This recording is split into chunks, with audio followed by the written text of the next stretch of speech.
광복절이니까 우리 같이 한번 외쳐볼까요? 대한독립 만세! 대한독립 만세! 네, 그렇습니다. 우리나라의 이 근대사에서 가장 중요한 날이 오늘이 아닐까 생각을 합니다. 1945년 8월 15일 우리나라에 하나님이 주신 이 놀라운 광복의 기쁨. 그런데 요즘 이제 일본의 경제 보복으로 인해서 굉장히 많이 어려운 상황입니다. 일본에 대한 그런 반감도 많이 생기고 일본을 극복해야 된다, 극일해야 한다는 그런 말이 곳곳에서 넘쳐납니다. 근데 저는 또 우리 교회 또 목사로서 우리 교인 가운데는 우리 일본인 며느리를 두거나 또 일본인 사위를 둔 가족들이 있어요. 그분들의 마음이 어떨까 좀 생각해 봐요. 그런데 오히려 이러한 때에 그분들이 더 좋은 그러한 일본과 우리나라 사이의 관계를 세우고 또 그리스도인으로서 그들을 축복하는 더 좋은 그러한 기회가 아닐까 생각을 합니다. 그래서 힘드실 수도 있겠지만 힘든 것보다는 하나님께서 우리 가정에 이렇게 좋은 기회를 주셨구나 생각하며 아주 자부심 가지고 이렇게 사시면 좋겠고, 또 일본으로 수출하거나 또 이렇게 일본하고 관계된 사업을 하는 분들은 또 어떨지 모르겠어요. 사업이 힘들지 어떨지 모르지만 우리 힘내도록, 누구인지 모르겠죠. 하여튼 있을 것 같아요. 근데 우리 힘내도록 우리 일본 가정과 결혼한 가족들을 위해서 또 일본하고 관계된 일을 하는 모든 분들을 위해서 우리 힘찬 박수 좀 격려해 줍시다.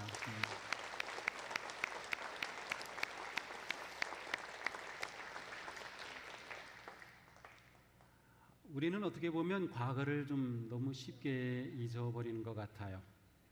제 개인적인 생각으로는 아마 우리나라 역사가 너무 길다 보니까 그냥 10년, 20년 된 일, 100년 된 일은 별거 아닌 것처럼 느껴지는 게 아닌가 싶어요. 미국 같은 경우는 역사가 워낙 짧기 때문에 조그만 사건 하나라도 아주 역사적으로 의미를 부여하고 기념관을 짓고 굉장히 그 역사적인 어떤 기억을 하고 또 유산을 남기는 일을 굉장히 잘하는 것을 이렇게 느낀 적이 있습니다.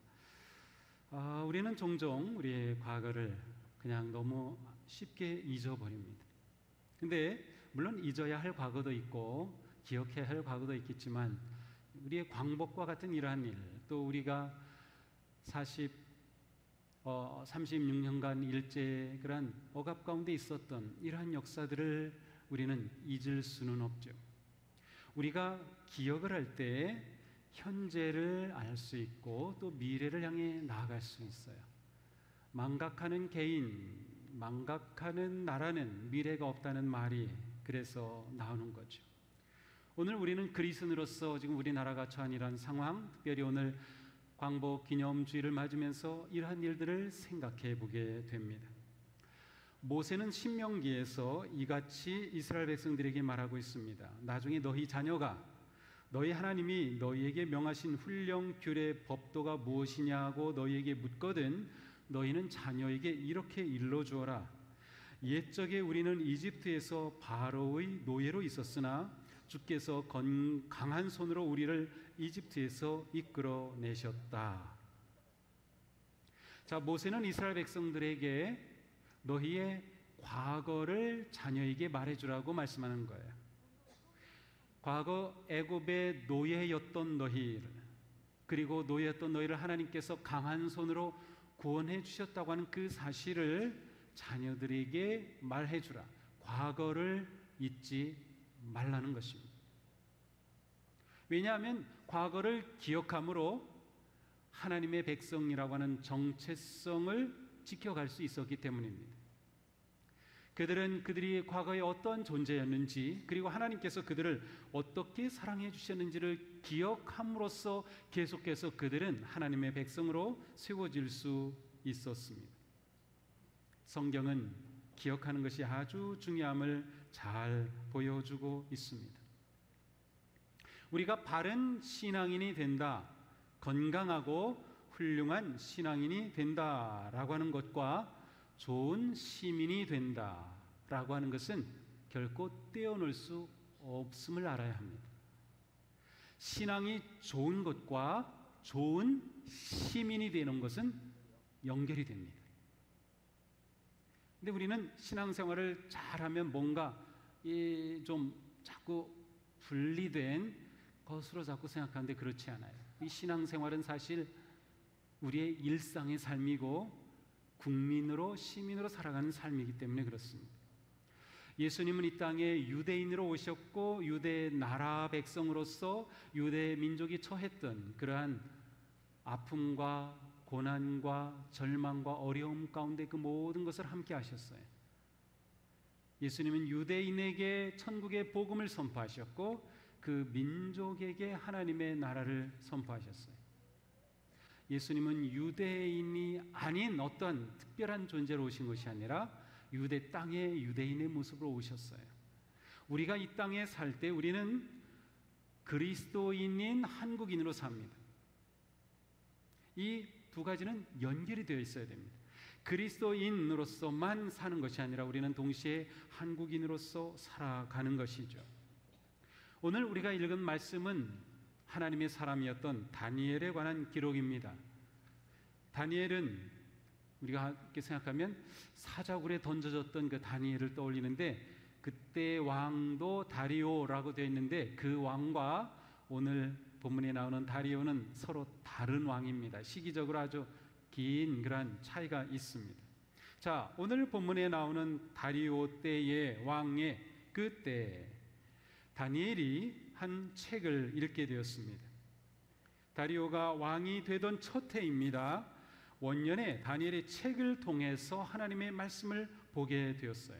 그런데 이 책은 2절에 보니까 선지자 예레미야에게 알려주셨던 책입니다. 지금 우리에게 있는 예레미야서인 것 같아요. 그래서 이 다니엘이 그 책을 들고 그 책을 읽게 되었습니다. 근데 그 책을 읽으면서 깜짝 놀랐습니다. 하나님께서 놀라운 계획을 가지고 계신 것을 보았어요. 예루살렘의 황폐함이 70년 만에 그치리라는 것을 깨닫게 되었습니다. 이스라엘이 바벨론에 멸망하였는데 그 황폐함이 70년 만에 끝날 거다. 70년 후에 하나님이 그들을 회복시켜 주실 것이라고 하는 놀라운 하나님의 뜻을 보게 되었습니다. 실제적으로 우리 예레미야서 25장에 이 말씀이 나오고 있어요. 자, 그런데 다니엘은 이 말씀을 보고 나서 어떻게 합니까? 그는 금식하며 기도합니다. 다니엘은 원래 기도의 사람이었어요. 매일 3번씩 예루살렘을 향하여 창을 열고 기도하였던 사람이 다니엘이에요.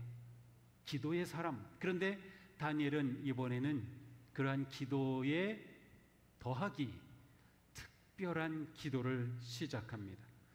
3절에 이렇게 말씀하죠. 나는 삼베옷을 입고 단식을 하면서 죄를 뒤집어 쓴 채 하나님을 우러러드리며 기도드리며 자비를 빌었다. 아주 특별한 기도를 시작합니다. 다니엘이 드린 기도의 내용이 4절부터 19절까지입니다. 우리가 길어서 전부 보진 않았지만 4절부터 19절이에요.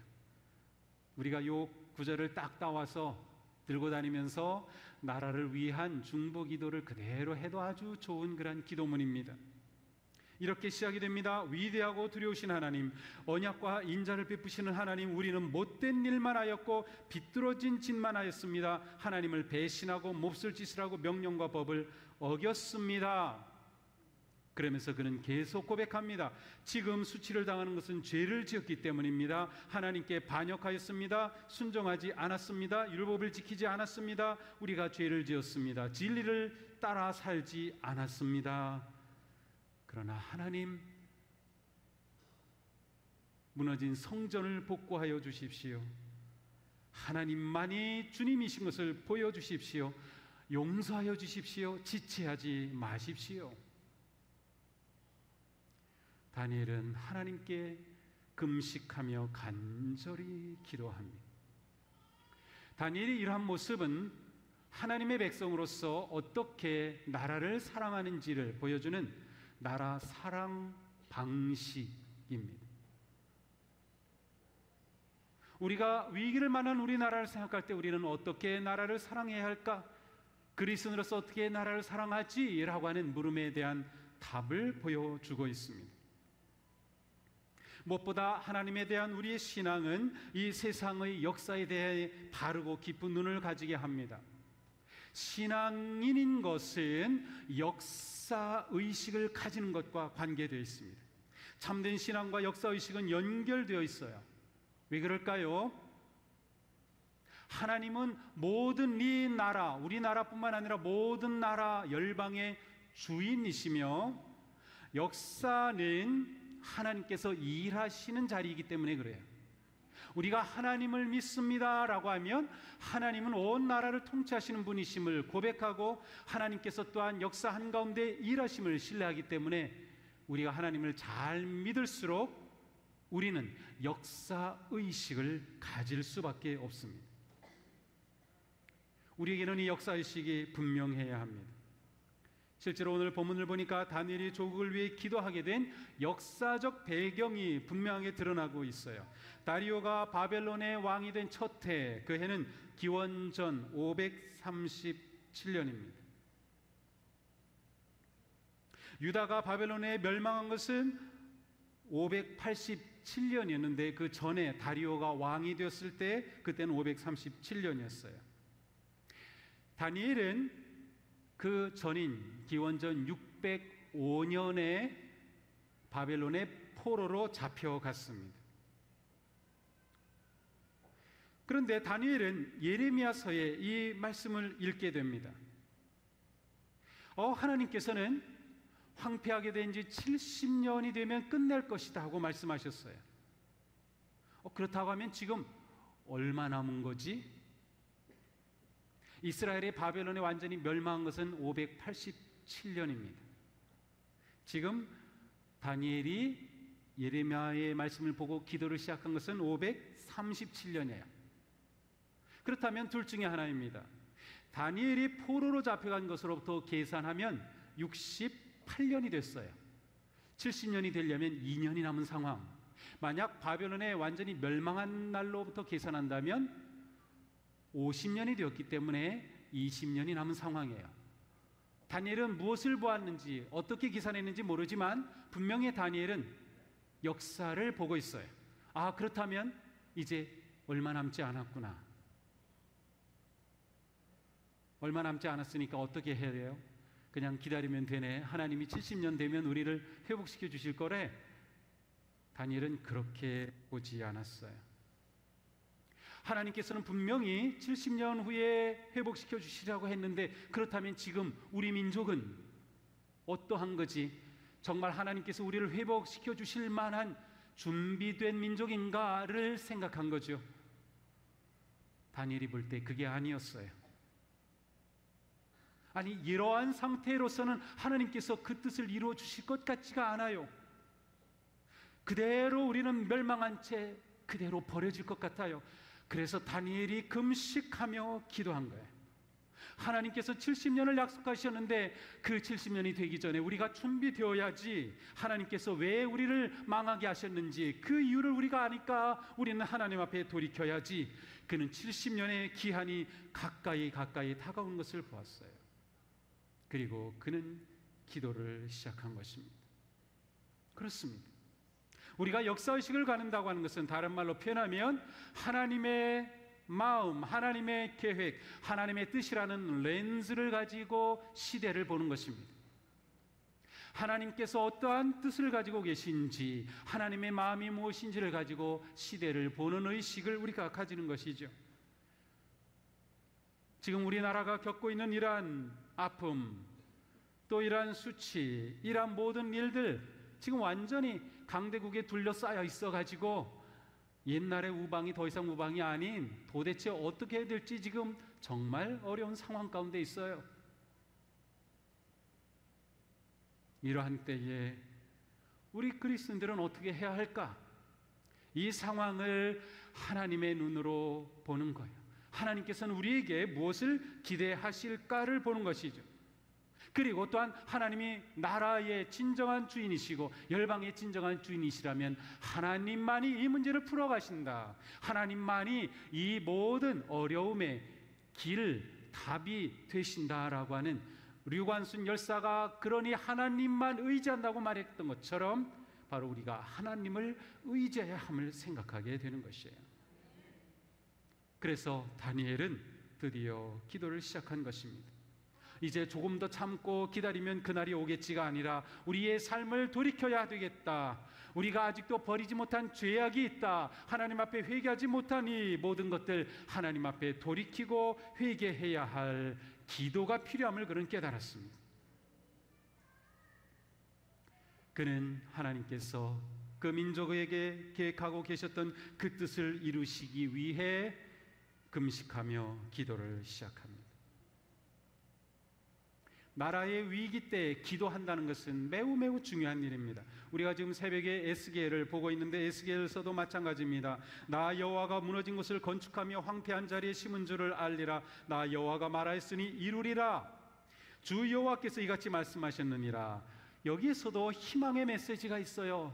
계속해서 하나님의 심판과 하나님께서 이스라엘의 잘못에 대해 하나하나 지적하시고 따지시고 하나님의 벌을 내리시지만 그러나 황폐한 자리에서 일어날 희망을 주셔요. 그런데 그래도 이스라엘 족속이 자기들에게 이루어 주기를 내게 구하여야 할지라. 그래도 내게 구하여야 할지라. 하나님께서는 기도하기를 원하신 거예요. 그들이 내가 너희를 회복시켜 줄 거라고 말하고 있지만 그래도 너희는 그 말을 듣고 그냥 가만히 있는 게 아니라 기도해야 된다고 말씀하셔요. 아니 기도해야 된다고까지 가르쳐 주시는 거예요. 지금 다니엘이 그래서 기도를 하는 거죠. 다니엘은 기도를 통하여 하나님께로 나아갑니다.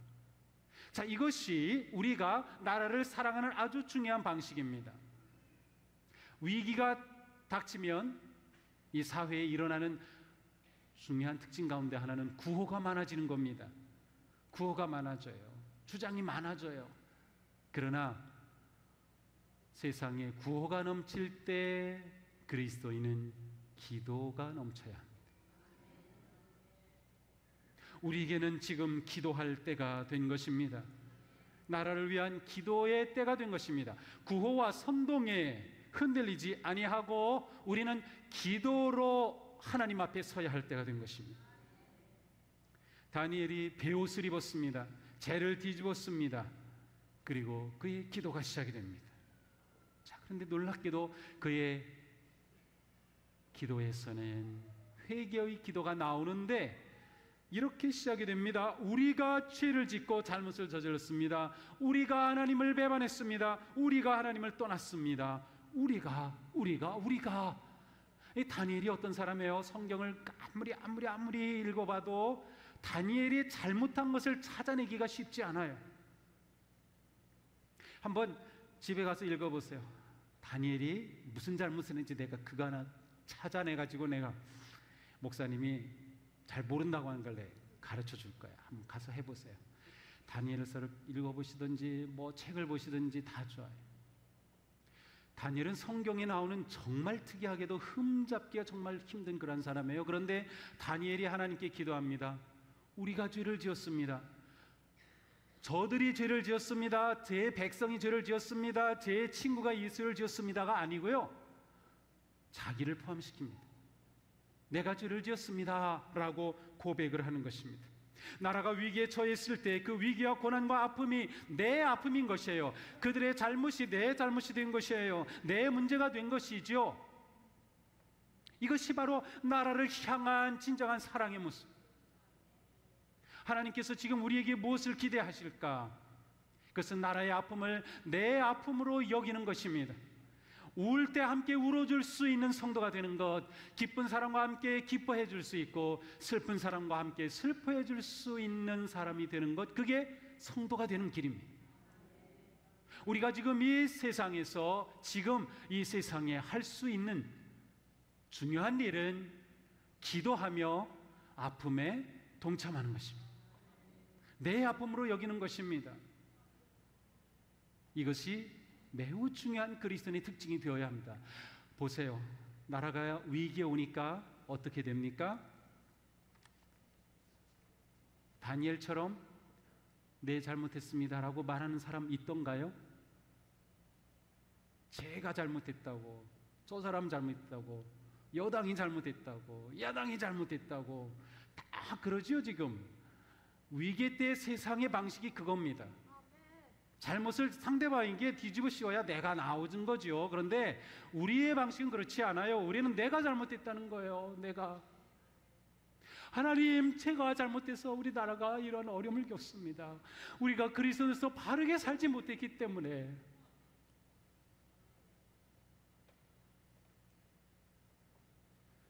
우리의 믿음의 조상은 그렇지 않았습니다.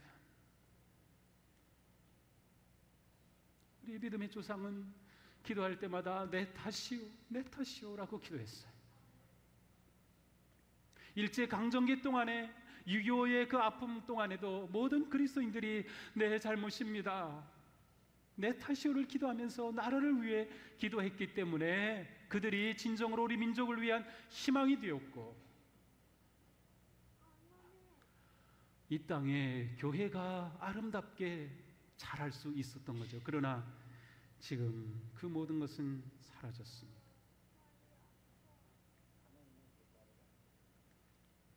서로 남의 탓으로 돌리는 이때 우리는 하나님께 저의 잘못입니다 라고 말할 수 있는 용기가 필요합니다.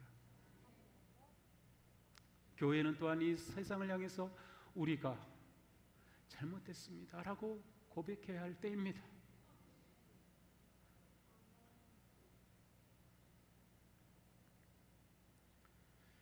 다니엘의 영적 탁월함이 여기에 있습니다. 조국의 문제를 자신의 문제요, 자신의 책임으로 인식하고 기도하며 고백했던 것이죠.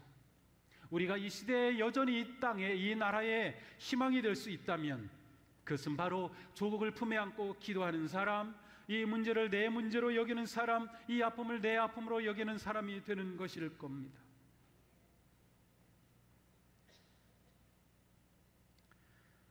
국민의 3%도 채 되지 않던 한국의 크리스찬들, 일제강점기 그들은 나라의 독립과 자유와 해방을 위해서, 정의로운 나라가 되기 위해서 몸을 바쳤어요. 기도를 하였어요. 헌신하였어요. 내 책임으로 여겼어요. 독립선언서를 작성한 33인 중에 16명이 기독교인입니다.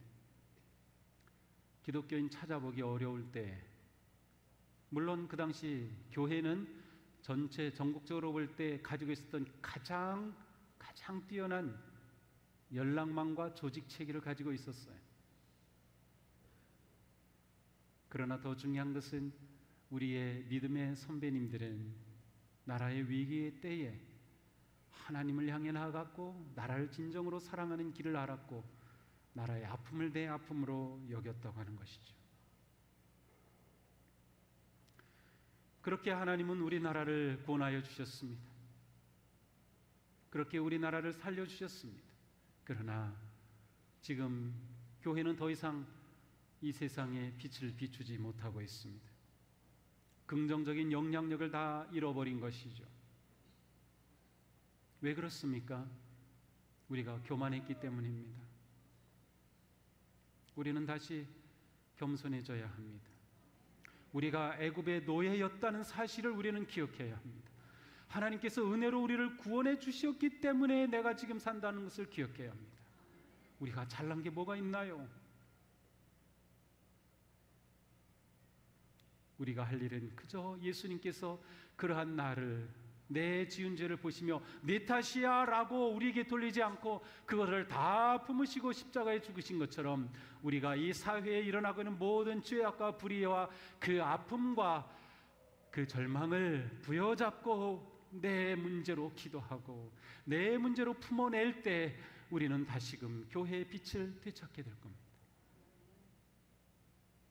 그러니 지금 우리가 할 일은 다시금 하나님 앞에 무릎을 꿇으며 겸손하게 우리를 내려놓는 것입니다.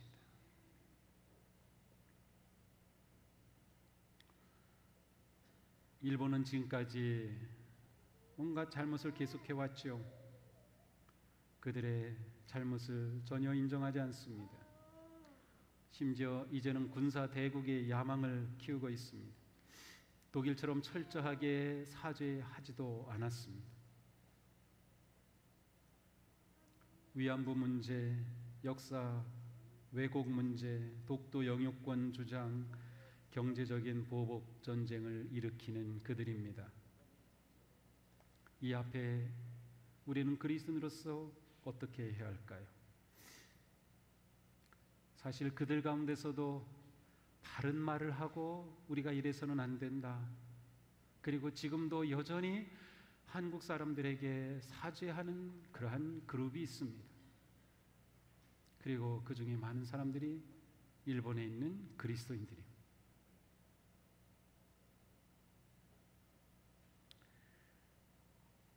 우리는 이런 상황에서 단지 감정적으로 구호를 외치고 캠페인을 해서 무엇을 할 수 있을까요? 아닙니다. 우리에게 분명한 확신이 있어야 합니다. 하나님만이 우리의 도움이 되시며 하나님이 진정한 나라의 주인이시다. 오늘 왕이신 하나님을 찬양한 것처럼 하나님이 대한민국의 진정한 왕이시다. 하나님이 이 나라 온 세상 열방의 진정한 왕이시다. 우리가 그 믿음을 확실하게 가지고 그 하나님을 의지하며 기도하며 이 민족의 아픔을 붙잡고 나아가는 것입니다. 아픔의 자리에 우리가 함께 있어주고 기도함으로 함께하여 주고 우리가 그 자리에 그렇게 낮아질 때 우리는 다시금 거룩한 교회로 서게 될 것입니다.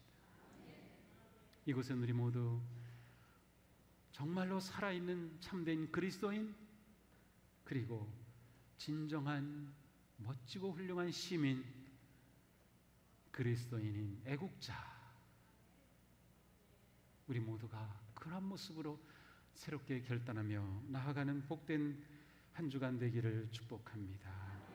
하나님께서 도우시면 우리는 넉넉히 이 땅에 하나님의 나라를 이루어 갈 줄로 믿습니다. 그 믿음으로 담대하게 나아가기를 원합니다. 이 시간 우리 함께 기도하겠습니다. 통성으로 기도합시다. 나라의 위기 속에서